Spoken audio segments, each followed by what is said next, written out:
Welcome back mga ropa, kwentuhan muna tayo. Pag-usapan natin ang pinakabagong game ng kupunan ng Golden State Warriors ay ito ay kore sa kupunan ng Portland Trail Blazers. Ngayon mga ropa, coming into this game, ang standing sa kupunan ng Golden State Warriors ay tumataginting na 36-28. Pang-anim pa rin sila sa Western Conference. At dito sa game na to, kore sa kupunan ng Portland Trail Blazers mga ropa, another good performance na naman ang pinakita ng kupunan ng Golden State Warriors. At dito sa game na to mga ropa, nakuha ng kupunan ng Golden State Warriors ang kanilang 5 times winning streak. 5 sunod-sunod na panalo na ang tinala ng kupunan ng Golden State Warriors. Sobrang lakas talaga ng kupunan ng Golden State. At take note mga ropa, dito sa game na to, hinihit din ni Stephen Curry ang kanyang 4,000 3-pointers. Sobrang amazing game nga ang ginawa ng kupunan ng Golden State Warriors mga ropa, at dahil dito, naging 37-28 ang kanilang standings. Pang-anim pa rin sila sa Western Conference. Nauna sa kanila ng bahagya ang kupunan ng Houston Rockets sa panglima sa Western Conference, 40-25 ang standings. Ngayon mga ropa, dito sa game na to, isa-isahin at himay-himay natin ang ginamit na diskarte ng kupunan ng Golden State Warriors para talunin ang kupunan ng Portland Trail Blazers. Ito ang game analysis at breakdown, Warriors vs Blazers. Simulan na natin to. Okay, game. Dito muna tayo sa starting 5 na ginamit ni Coach Tigler sa game na to mga ropa. Starting point guard na dito si Stephen Curry. Shooting guard na dito si Buddy Hield dahil na-injury si Podziemski mga ropa. Ang kanyang mga forwards dito mga ropa ay si Jimmy Butler. Kasama dyan si Draymond Green. At ang starting center dito mga ropa ay si Quentin Post. Ngayon mga ropa, dito muna tayo sa defense ang ginamit ng kupunan ng Golden State Warriors. Usually mga ropa, ang defense talaga ng kupunan ng Golden State Warriors ay man-to-man zone defense. Sa pagkakataon nga na to mga ropa, umatake dito ang kupunan ng Portland Trail Blazers. Kitang-kita natin mga ropa, nag-zone agad dyan si Quentin Post.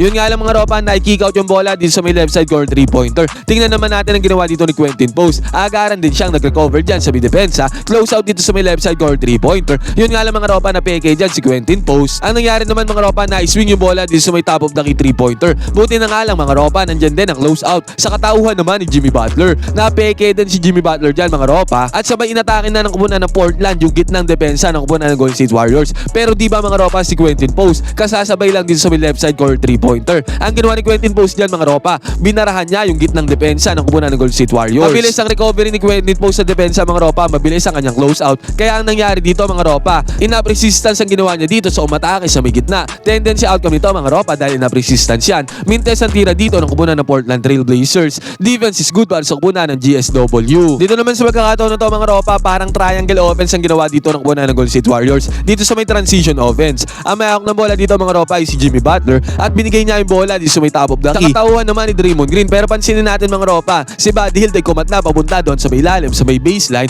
Kaya nangyari dito mga ropa, na-anticipate naman yan ni Draymond Green. Kitang-kita natin dito mga ropa, nag-form ng triangle dyan ang kupunan ng Golden State Warriors. Tendency outcome nito, ang gandang pasa na to ni Draymond Green. Ang resulta naman nito mga ropa, easy 2 points sa padali ang trabaho dito ni Buddy Hield. Basket is good. At ito mga ropa, dito sa possession na to ng kupunan ng Portland Trail Blazers, magandang depensa ang ginawa dito ng kupunan ng Golden State Warriors. Take note nga pala mga ropa, ang isa din sa nagpapanalo sa kupunan ng Golden State Warriors dito sa game na to ay ang kanilang magandang depensa. Sa pagkakataon na to mga ropa, kitang-kita natin dito na barahan sa may right side baseline ang player na to ng kupunan ng Portland Trail Blazers. At ang nangyari dito mga ropa, nag-turnover ang kupunan ng Portland, at dahil dyan sa turnover na yan mga ropa, nakapitalize yan ang kupunan ng Golden State Warriors. Ang bilis ni Stephen Curry doon sa kabilang banda. Ang gandang move ang ginawa niya dito mga ropa para talunin ang transition defense sa kupunan ng Portland Trail Blazers. Ang resulta nito mga ropa, 2-pointer para Stephen Curry, basket is good. Back-to-back possessions to mga ropa, itong magandang depensa na to ng kupunan ng Golden State Warriors. Sa pagkakataon na to mga ropa, another good defense na naman ang ginawa dito ng kupunan ng Golden State Warriors. Yun nga lang mga ropa, doon sa may fast break ay hindi yan nakapitalize sa kupunan ng Warriors.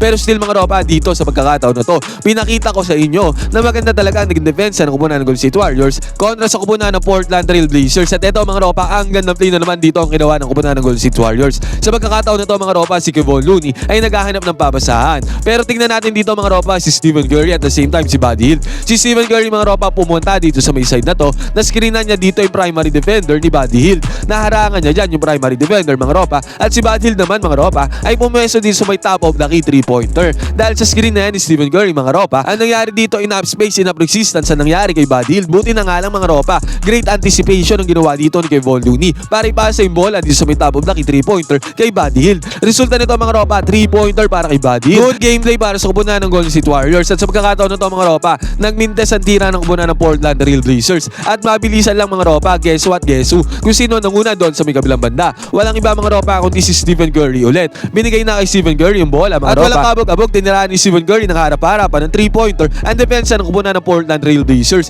Again mga ropa, ang resulta niyan, 3-pointer para kay Stephen Curry, panis ang depensa ng kupunan ng Portland, basket is good para kay Curry. victory. At dahil dyan mga ropa, dito pa lamang sa simula ng laro, 26-17 agad ang score. Tambakol agad yan na bahagya ang kupunan ng Portland Trail Blazers dahil sa magandang depensa at sa magandang opensa na ginagawa ng kupunan ng Golden State. At syempre, bigyang highlights din natin ang ginawa dito ng kupunan ng Portland Trail Blazers. Sa magkakataon na to mga ropa, napanis ang depensa ni Kevon Looney, easy 2 points para sa kupunan ng Portland. Yun nga lang mga ropa, agaran naman bumawi dito ang kupunan ng Golden State Warriors. Sa senaryo na to mga ropa, nag-set ng screen dito sa may babaw si Kevon Looney. Ginamit naman niya ni Buddy Hield mga ropa. Pero sa senaryo na to mga ropa, pansinin muna natin ang depensa ng kupunan ng Portland Trail Blazers. Sabi ko nga sa inyo mga ropa, naka-zone defense dito ang kupunan ng Portland. Sa magkakataon na to mga ropa, yung sentro ng kupunan ng Portland ay naka-zone lang doon sa may ilalim. Si Gary Payton mga ropa, open na open dito sa may right side corner 3-pointer. At dahil dyan mga ropa, na-anticipate naman ni Buddy Hield na open si Gary Payton dito sa may right side corner 3-pointer. Ang nangyari dyan mga ropa, pinasa agad ni Buddy Hield dito yung bola kay Gary Payton. Ang resulta naman ito mga ropa, late dito yung close-out defense sa kupunan ng Portland Trail Blazers kasi nga naka-zone out defense dyan yung player ng kupunan ng Portland doon sa may ilalim.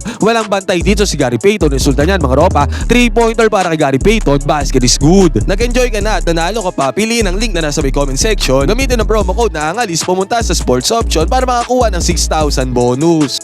Eto mga ropa, another one na double team naman dito si Jimmy Butler sa pagkakataon na to. Dalawang defender ng kupunan ng Portland Trail Blazers ang lumapit dito kay Jimmy Butler. Kaya no choice siya dyan mga ropa kundi ibigay yung bola kay Buddy Hield dito sa may left wing 3-pointer. At ang nangyari naman dito mga ropa, tignan ulit natin yung depensa ng kupunan ng Portland. Again mga ropa, naka-zone defense dyan ng kupunan ng Portland Trail Blazers. Kung tutusin nga mga ropa, ang layo talaga ng defender dito kay Gary Payton Jr. sa may right side corner 3-pointer. Pero dahil nag-double team dyan ng kupunan ng Portland Trail Blazers mga ropa kay Jimmy Butler, ibig sabihin may isang player ng kupunan ng Warriors ang open na open dyan. Ngayon mga ropa, si Gary Payton Jr. kumat papunta dito sa may gitna. Walang defender si Gary Payton Jr. dyan mga ropa, kitang-kita natin. Ang dali lang na ginawa dito ng kupunan ng Golden State Warriors, binigay lang kay Gary Payton Jr. yung bola dito sa may gitna. Resulta nito mga ropa, teardrop si Gary Payton Jr. Easy money na easy money para kay Gary Payton mga ropa, walang kahirap-hirap. Basket is good para sa kupunan ng Golden State Warriors. Bumawi naman dyan ng kupunan ng Portland Trail Blazers mga ropa dito. Isolation na nangyari. Depensa ni Guy Santos mga ropa, pinanis dyan ang depensa ni Guy Santos mga ropa.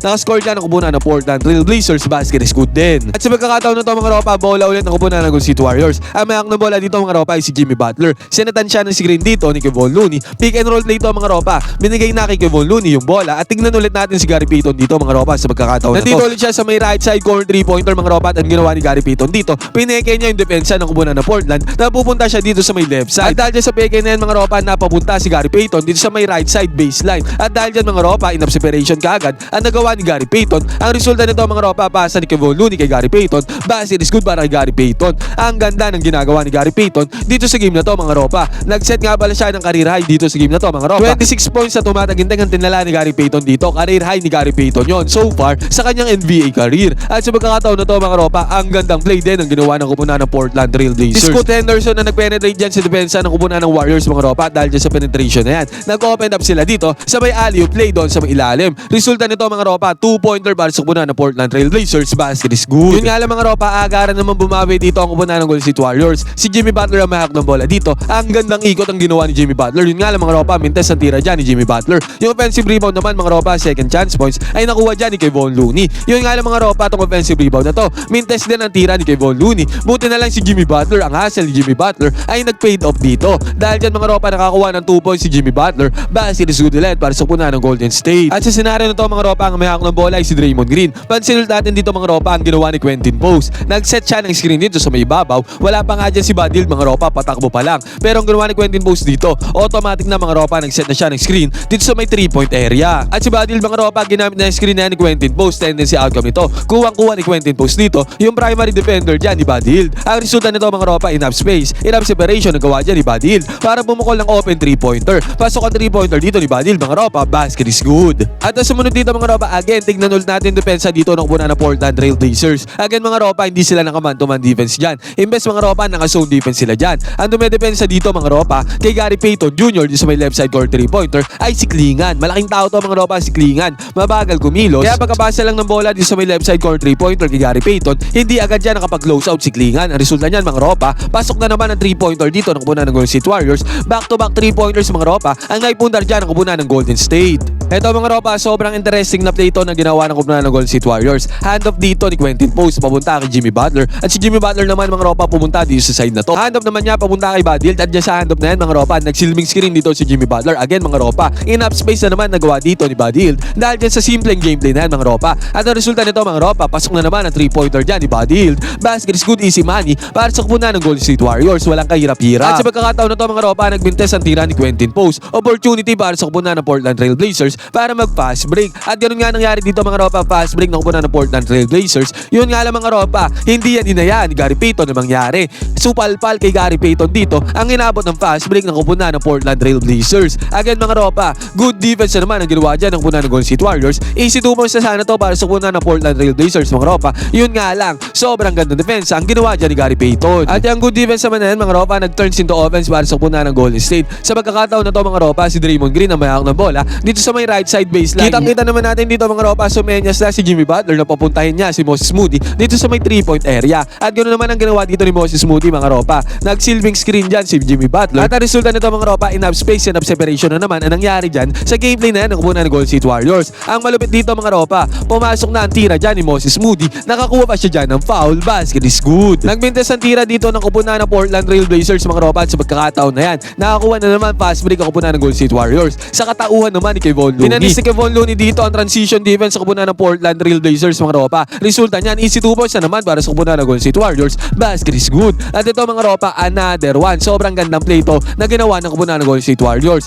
Signature gameplay nila mga ropa. Split action ang ginawa dito ng kupunan ng Golden State Warriors. Kevon Looney ulit ang mahayak ng bola dyan. Ang nag-set ng screen dyan mga ropa ay walang iba kundi si Guy Santos. Ginamit na ni Stephen Curry ang screen na yan mga ropa dahil dyan nagkaroon na naman ng open shot dito ang kupunan ng Golden State Warriors. Kitang-kita natin dito mga ropa. Enough separation, enough space ang nagawa ni Stephen Curry sa kanyang primary defender dahil sa screen na to na ginawa ni Guy Santos. Pasa naman ni Kevon Looney dyan kay Stephen Curry. Resulta niyan mga ropa, 3-pointer para sa kupunan ng Golden State Warriors. Basket is good, walang kahirap-hirap. Kevon Looney ulit ang mahayak ng bola dito mga ropa at ang ginawa naman ni Kevon Looney dito, fake handoff mga ropa, sabay atake niya sa depensa ng kupunan ng Portland Trail Blazers. Ang first attempt ni Kevon Looney dito mga ropa ay nagbintes. Buti na lang mga ropa, ang offensive rebound ay nakuha dyan ni Kevon Looney. Ang resulta nito mga ropa, another easy 2 points para sa kupunan ng Golden State Warriors. At ang nangyari dito mga ropa, na-steal ng kupunan ng Golden State Warriors sa pagkakataon na to. Yun nga lang mga ropa, na-steal back yan ng kupunan ng Golden State Warriors at dahil dyan nagkaroon pa sila ng opportunity para magkaroon ng easy 2 points dito sa katauhan ni Guy Santos. Easy 2 points para sa kupunan ng Golden State Warriors, basket is good. At dito mga ropa, si Moses Moody ang mayroon ng bola. Good penetration ang ginawa dito ni Moses Moody. Ang gandang move pa yan mga ropa, peke. At ang resulta niyan mga ropa, 2-pointer led para sa kupunan ng Golden State Warriors. Sa pagkakataon na to mga ropa, hindi na nakahabol ang kupunan ng Portland Trail Blazers, tambakol sila kung sa kupunan ng Golden State Warriors. At eventually mga ropa, nagtapos ang score 130-120. 10 points na naging kalamangan ng kupunan ng Golden State Warriors. Pang-limang sunod-sunod na panalo na ng kupunan ng Golden State Warriors mga ropa, 37-28 ang kanilang standings, pang-anim sila sa Western Conference. Ngayon mga ropa, ano masasabi nyo dito sa game na to ng kupunan ng Golden State Warriors? Pwede kayo mag-comment dyan sa baba ng inyong opinion, magkwentuhan tayo.